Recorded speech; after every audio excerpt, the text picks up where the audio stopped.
Hello student आज की video हमारी रहेगी एमसीक्यूज बेस्ड, जो कि प्रीवियस एग्ज़ाम बेस्ड क्वेश्चन है। जेके एसएसबी ने बहुत बार इन क्वेश्चंस को अपने एग्ज़ाम्स में पूछा है, जो आपके आने वाले एग्ज़ाम के लिए आपके लिए बहुत ज़्यादा इंपॉर्टेंट होने वाले हैं।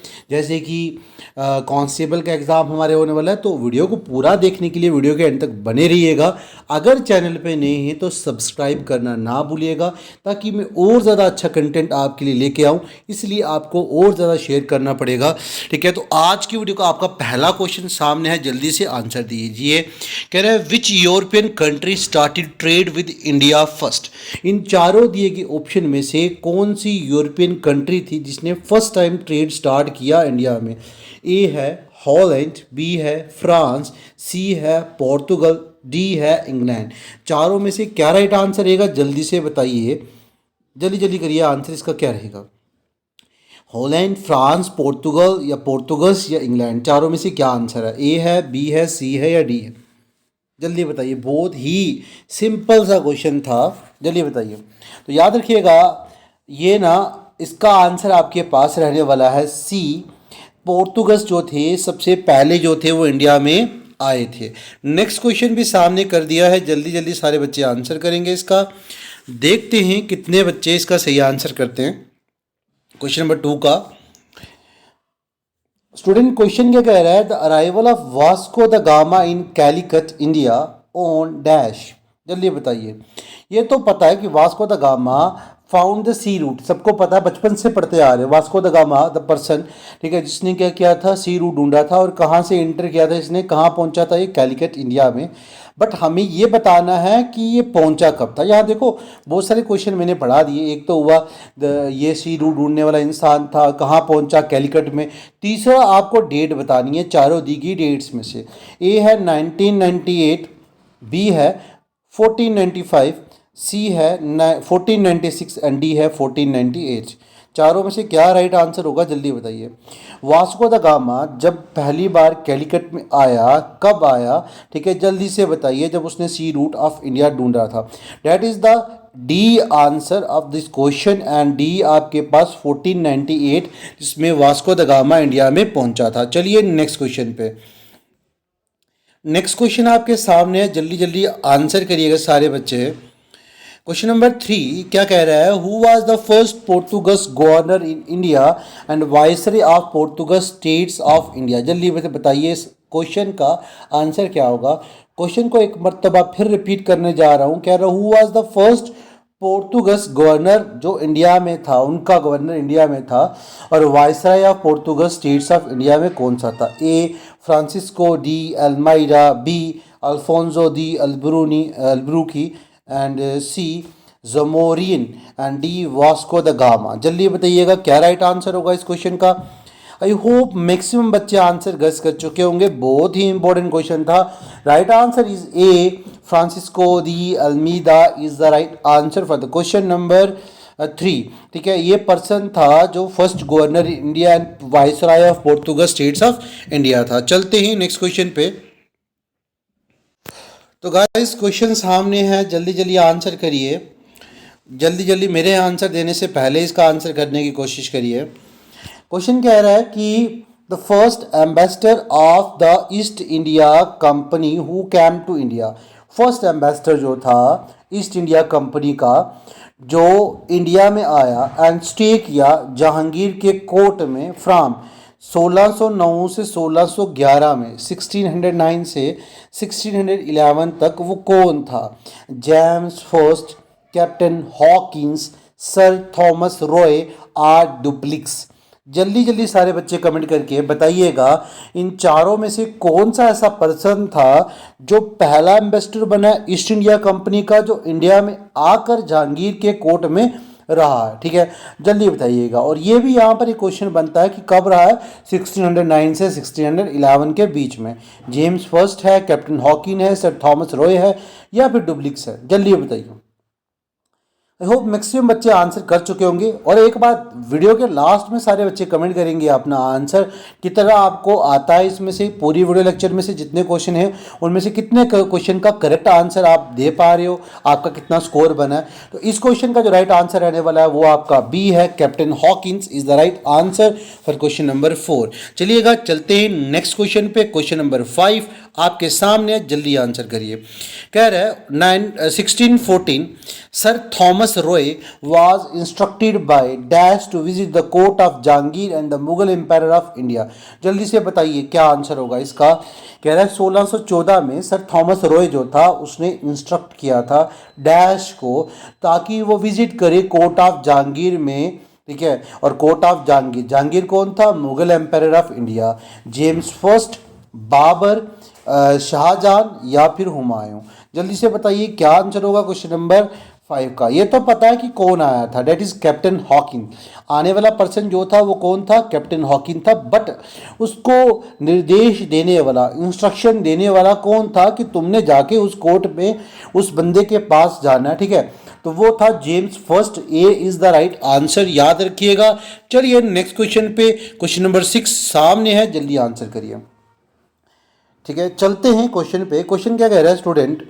कह रहा है कि the East India Company establish their first factory at what today is known as Madras in the year. जल्दी से बताइए क्या आंसर होगा। ईस्ट इंडिया कंपनी ने एस्टैब्लिश तो की थी अपनी फर्स्ट फैक्ट्री को, ठीक है, जो आज के टाइम पे टुडे कहाँ पर है? वो मद्रास में थी, ठीक है। इन द ईयर, कौन से साल में इसने की थी? 1629, 1639 या 1625 या 1632। जल्दी बताइएगा कौन सा इसका राइट आंसर हो सकता है। ए है, बी है, सी है या डी है? चारों में से क्या आंसर होगा? ईस्ट इंडिया कंपनी ने अपनी पहली फैक्ट्री कहाँ इस्टेब्लिश की? पहला क्वेश्चन यही था, मद्रास में। कब की वो बतानी है आपने, जल्दी बताइएगा। आई होप मैक्सिमम बच्चे आंसर तो गेस कर चुके होंगे। जिन्होंने नहीं किया उनके लिए राइट आंसर रहने वाला आपके पास बी 1639। 1639 में मद्रास में इन्होंने अपनी फैक्ट्री को सेटअप किया, इस्टेब्लिश किया। चलिए नेक्स्ट क्वेश्चन पे, क्वेश्चन सामने है, सारे बच्चे जल्दी जल्दी आंसर देने की कोशिश करिए। क्वेश्चन नंबर 7 क्या कह रहा है कि 1619 में Jahangir granted permission to East India Company to trade in his territories at dash. 1619 में जब हॉकिन तो आया था, ठीक है, एम्बेसडर बनकर, ठीक है, उसको जहांगीर के कोर्ट में वो रहा, ठीक है, ये तो पता है। कब तक रहा वो भी हम पढ़ चुके। और इसको ग्रांट कर दी गई परमिशन कि तुम ट्रेड कर सकते हो, ठीक है। बस कौन सी टेरिटरी से, इन चारों ऑप्शन में से कौन सी टेरिटरी जो थी उसमें ट्रेड करने की परमिशन इनको मिली थी? ए है सूरत, बी है दमन एंड हुगली, सी है सूरत एंड हुगली, डी है दमन एंड दीव। जल्दी बताइएगा क्या राइट आंसर होगा इसका, ठीक है। सारे बच्चे जल्दी जल्दी कमेंट करेंगे। ए है, बी है, सी है या डी है? चारों में से क्या करेक्ट आंसर हो सकता है? बहुत इंपॉर्टेंट क्वेश्चन है। आई होप मैक्सिमम बच्चे आंसर इसका भी गेस कर चुके होंगे जिन्होंने अच्छी स्टडी की है। जिन्होंने नहीं की उनके लिए राइट आंसर हम रखेंगे सी, सूरत एंड हुगली में परमिशन दी गई थी, जहांगीर के द्वारा ग्रांट की गई थी 1619 में, ये भी याद रखिएगा, ठीक है। तो वहाँ पे ट्रेड कर सकते थे, उसके लिए परमिशन वहाँ पे जहांगीर ने उनको दे दी थी। अगला क्वेश्चन सामने, जल्दी आंसर करिए। मेरे आंसर करने से पहले आंसर करने की कोशिश कीजिए, नहीं तो वीडियो को पास कर लीजिएगा। चलिए करते हैं क्वेश्चन को। 1661 में the company obtain dash, company को क्या मिल गया? 1661 में company obtain dash from the Charles second which he got as a diary. Diary तो पता है सबको क्या होता है, दहेज, ठीक है। तो कह रहा है 1661 में, 1661 में कंपनी ने ऑब्टेन किया डैश, क्या ले लिया? फ्रॉम चार्ल्स सेकंड से, जो डायरी के तौर पे लिया गया था। ए है बॉम्बे, बी मद्रास, सी कन्नूर, डी कोलकाता। जल्दी से बताइए क्या आंसर होगा। ए है, बी है, सी है या डी है? 8 क्वेश्चन का आंसर। 1661 में डायरी के तौर पे चार्ल्स सेकंड को क्या दिया गया? जल्दी बताइए। तो आई होप मैक्सिमम बच्चों को पता होगा, that is A Bombay, Bombay दिया गया था, याद रखिएगा। चलिए चलते नेक्स्ट क्वेश्चन पे। सारे बच्चे इसका भी आंसर जल्दी जल्दी देने की कोशिश करिए। क्वेश्चन नंबर 9 सामने है, सारे बच्चे आंसर करिए। क्वेश्चन नंबर 9 क्या कह रहा है student, which was the earliest settlement of the Dutch in India. पहली सेटलमेंट डच की, सबसे पहली सेटलमेंट जो अर्लीस्ट सेटलमेंट थी डच की इंडिया में, वो कहाँ थी। ए मुसालीपट्टनम, बी पुलिकेट, सी सूरत, डी अहमदाबाद। जल्दी बताइए चारों के चारों दिए गए ऑप्शन में से क्या करेक्ट आंसर हो सकता है क्वेश्चन नंबर 9 के लिए। ए है, बी है, सी है या डी है, जल्दी बताइए। डच जब इंडिया में आए तो उनकी जो अर्लीस्ट, जो सबसे पहली सेटलमेंट थी वो कहाँ थी, नीचे के चारों ऑप्शंस में से। तो आई होप मैक्सिमम बच्चे आंसर गेस कर चुके होंगे। तो ए आंसर था, जिन्होंने नहीं किया उनके लिए Masulipatnam is the right answer for the question number 9। चलिए चलते हैं नेक्स्ट क्वेश्चन पे। 10 सामने, जल्दी जल्दी आंसर करिए। तो स्टूडेंट क्वेश्चन क्या कह रहा है, the single most important power which came into view after the decline of Mughal dynasty was. जल्दी बताइए क्या होगा। सिंगल मोस्ट इंपॉर्टेंट पावर को बताना है, अकेली इकलौती सबसे इंपॉर्टेंट पावर जो व्यूज में आती है जब मुगल्स डिक्लाइन होते हैं। A the Punjabis, B the Deccan, C the Maratha and D none of these. जल्दी बताइए, जब मुगल डिक्लाइन होते हैं, उनका ग्राफ नीचे की तरफ आ रहा था, उनकी पावर आस्ता आस्ता जा रही थी, कौन सी इकलौती सिंगल पावर आई जो राइज कर रही थी। मुगल्स जैसे जैसे डिक्लाइन कर रहे थे वैसे वैसे राइज कर रही थी। सिंगल इंपॉर्टेंट पावर सबको पता होगा, ठीक है, वो थे मराठाज। ठीक है, C is the correct answer for question number 10। I hope सारे बच्चों को वीडियो लेक्चर अच्छा लग रहा होगा।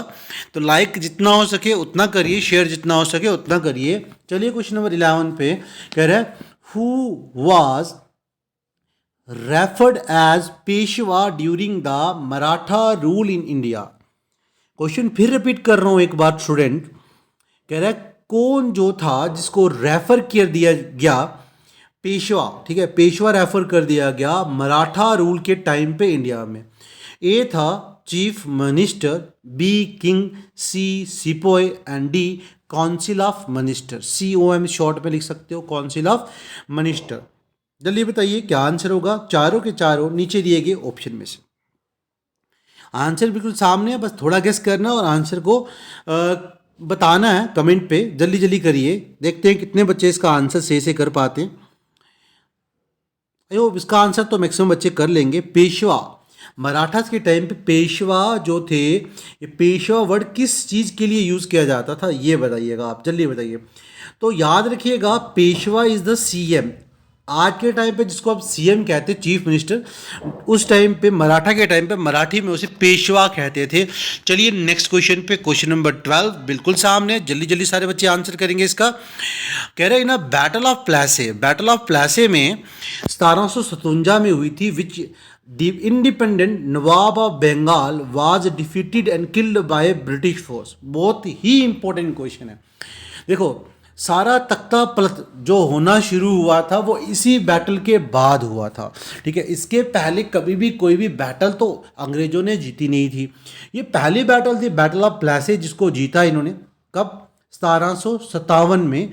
1757 की ये पहली जो बैटल ऑफ प्लासे थी, जीत कर उनका जिगरा बढ़ गया और इसकी वजह से इंडिपेंडेंट जो नवाब था बंगाल का, उसको हराया गया और किल किया गया ब्रिटिश फोर्सेस के द्वारा। ठीक है, अब उनका ब्रिटिशर की कोई मदद कर रहा था, कोई इंटरनल आदमी उन्हीं का, वो कौन था, वो चारों ऑप्शन में से आपको वो बताना है, मतलब वो पर्सन कौन था जिसने धोखा दिया। ठीक है, बंगाल वाले जो मतलब बंदा था उसे, और जाके उसे मरवाया गया। जल्दी बताइए कौन सा था वो, और साथ में इन चारों ऑप्शन में से कौन सा आंसर था। ए है सफरदर गुंज, नसीर गुंज, सी मीर जाफर एंड डी सिराजुद्दौला। जल्दी बताइए क्या नाम था चारों में से, कौन से बंदे को डिफीट किया गया था। वो पर्सन था मीर जाफर, मीर जाफर। तो आपका होमवर्क रहेगा कमेंट पे कि किस बंदे ने धोखा देके उसको मरवाया था। ठीक है, चलिए क्वेश्चन नंबर 13 सामने, जल्दी आंसर करिए। Year of the battle of Wandiwash is, ये बैटल ऑफ वंडीवाश जो था कौन से साल में हुई थी। ए है 1560, बी 1660, सी 1760, डी 1860। जल्दी बताइए क्या आंसर होगा। बैटल ऑफ वेंडिवाश कौन से साल में की गई, किस ईयर में हुई है, वो बतानी है चारों के चारों ऑप्शंस में से। ए है, बी है, सी है या डी है। तो स्टूडेंट राइट आंसर रहने वाला आपके पास 13 का सी 1760 में हुई है। ठीक है, चलिए चलते हैं नेक्स्ट क्वेश्चन पे। सॉरी, लास्ट क्वेश्चन में मुझे जल्दी जल्दी में गलती हो गई थी। ठीक है, वो था सिराजुद्दौला। ठीक है, right answer is Sirajuddaula, D. ठीक है, जो नवाब था वो सिराजुद्दौला था, और जिसको मरवाया गया था, जिसने मरवाया था ना इसको, वो था मीर जाफर। मीर जाफर ने अंग्रेजों के साथ मिला, धोखा देके इसको मरवाया था। ठीक है, और खुद गद्दी पे बैठने की बात की थी इसने। नेक्स्ट इंपॉर्टेंट क्वेश्चन आपके सामने है, जल्दी से करिए इसको। ये रहा बैटल ऑफ बॉक्सरीज। जल्दी बताइए क्या आंसर होगा। Year of the Battle of the Boxer is 1764, A, B 1765, C 1784, D 1864। जल्दी बताइए क्या होगा। ए है, बी है, सी है, डी है। आई होप मैक्सिमम बच्चे आंसर गैस कर चुके होंगे। तो राइट आंसर है आपके पास ए 1764। अगले क्वेश्चन पे चलते हैं। Warren Hastings was appointed as the governor of dash in 1772। मतलब वैरिन हेस्टिंग को हमने गवर्नर बनाया, और कब बनाया, 1772। ठीक है, ये तो आपको पता चला, एक क्वेश्चन था कब बनाया गवर्नर, 1772 में। किसका गवर्नर बनाया गया था 1772 में, वो बताना है चारों के चारों ऑप्शन में से। ए ऑप्शन है आपके पास Bengal, B Madras, C Bombay and D Delhi. चारों में से क्या राइट आंसर होगा, जल्दी जल्दी कमेंट करिए। ए है, बी है, सी है या डी। आई होप मैक्सिमम बच्चे आंसर गेस कर चुके होंगे, तो बाकियों के लिए राइट आंसर आपके पास रहेगा ए, बंगाल का गवर्नर 1772 में बना। आगे क्वेश्चन है 16 क्वेश्चन आपके सामने, रेगुलेटिंग एक्ट के बारे में। जल्दी जल्दी करिए इसका answer. Regulating act was in the year of, कौन से साल में रेगुलेटिंग एक्ट को लाया गया। ए 1573, बी 1673, सी 1773 एंड डी 1873। जल्दी बताइए क्या आंसर होगा। ए है, बी है, सी है या डी। ए है, बी है, सी है या डी। आई होप मैक्सिमम बच्चे आंसर गेस कर चुके होंगे इसका भी। तो 16 का जो आंसर रहने वाला है आपके पास C 1773 is the right answer. चलिए नेक्स्ट क्वेश्चन पे, क्वेश्चन नंबर 17 सामने है।